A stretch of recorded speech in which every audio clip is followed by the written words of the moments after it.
Gawa, 14 na kabanata. Gayon din ang nangyari sa Ikonyo. Sina Pablo at Bernabe ay pumasok sa sinagoga ng mga Hudyo. Napakahusay ng kanilang pangangaral, kaya't maraming Hudyo at Griego ang sumampalataya. Gayunman, may ilang Hudyong ayaw sumampalataya. Sinulsulan pa nila ang mga Hentil at nilason ang isip ng mga ito laban sa mga kapatid. Nanatili roon ng matagal sina Pablo at Bernabe, at buong tapang silang nangaral tungkol sa Panginoon. Pinatunayan ng Panginoon na totoo ang pangangaral nila tungkol sa kanyang kagandahang loob sa pamamagitan ng pagbibigay sa kanila ng kapangyarihang gumawa ng mga himala. Kaya't nahati ang mga tao sa lungsod. May pumanig sa mga Hudyo at may pumanig din sa mga apostol. Binalak ng ilang mga Hentil at mga Hudyo, kasama ng kanilang mga pinuno, na saktan at pagbabatuhin ang mga apostol.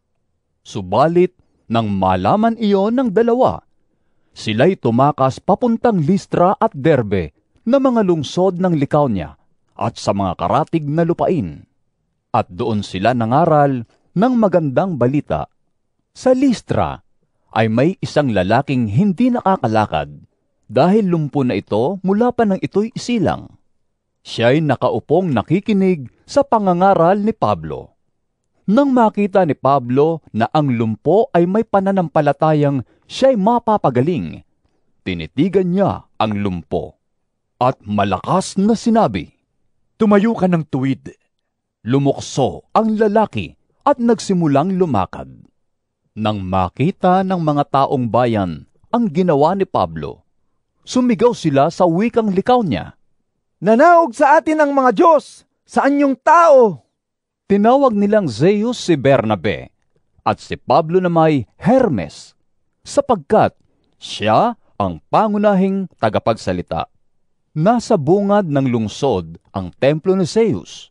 Ang pari ni Zeus ay nagdala ng mga toro at mga kwintas na bulaklak sa may pintuan ng lungsod. Nais ng pari at ng mga tao na maghandog sa mga apostol. Nang malaman ito ng mga apostol na sina Bernabe at Pablo, pinunit nila ang kanilang mga damit at patakbong pumagitna sa mga tao. Sumigaw sila, "Mga Ginoo, huwag ninyong gawin iyan. Mga tao rin kaming tulad ninyo. Ipinapangaral namin sa inyo ang magandang balita upang talikuran ninyo ang mga walang kabuluhang bagay na iyan, at manumbalik kayo sa Diyos na buhay, na lumikha ng langit, lupa, dagat, at lahat ng naroroon. Sa mga panahong nakalipas, hinayaan niyang gawin ng lahat ng bansa, anuman ang kani-kanilang maibigan. Gayunman, nagbigay siya ng sapat na katibayan upang makilala ninyo siya sa pamamagitan ng kabutihang ginagawa niya sa inyo. Binibigyan niya kayo ng ulan mula sa langit at ng masaganang ani sa takdang panahon. Binubusog niya kayo ng pagkain at pinupuno ng kagalakan ang inyong mga puso." Sa kabila ng mga pananalitang ito, nahirapan pa rin sina Bernabe at Pablo na pigilan ang mga tao na sila'y alayan ng mga handog. Ngunit may mga Hudyong dumating doon mula sa Antioquia at Iconio. Sinulsulan nila ang mga taga-Listra laban kay Pablo, kaya't siya'y pinagbabato nila. Pagkatapos, siya ay kinaladkad nila sa labas ng bayan sa pag-aakalang siya'y patay na. Subalit, nang dumating ang mga alagad at palibutan siya, tumayo si Pablo at pumasok sa lungsod. Kinabukasan, nagpunta sila ni Bernabe sa Derbe. Ang magandang balita ay ipinangaral nila Pablo at Bernabe sa Derbe, at marami silang nahikayat na maging alagad. Pagkatapos, nagbalik sila sa Listra, Iconio at Antioquia ng Pisidia. Pinalakas nila ang loob ng mga alagad at pinayuhang manatiling tapat sa pananampalataya. Daranas muna tayo ng maraming kapighatian upang makapasok sa kaharian ng Diyos. Sabi nila sa mga alagad. Sa bawat iglesia ay nagtalaga sila ng mga matatandang mamumuno.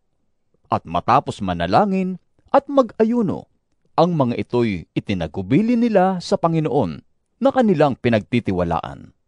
Tinahak nila ang Pisidia at nakarating sila sa Pamphylia. Ipinangaral nila sa Perga ang salita ng Diyos at pagkatapos ay tumuloy sila sa Atalia. Mula roon, naglayag silang pabalik sa Antioquia. Dito sila ipinagkatiwala sa pagkalinga ng Diyos para sa gawaing kanilang natapos na. Pagdating sa Antioquia, tinipon nila ang mga kaanib sa iglesia at isinalaysay ang lahat ng ginawa ng Diyos sa pamamagitan nila at kung paanong nagbukas siya ng pagkakataon sa mga hintil upang ang mga ito'y sumampalataya rin. At matagal silang nanatili roon kasama ng mga alagad.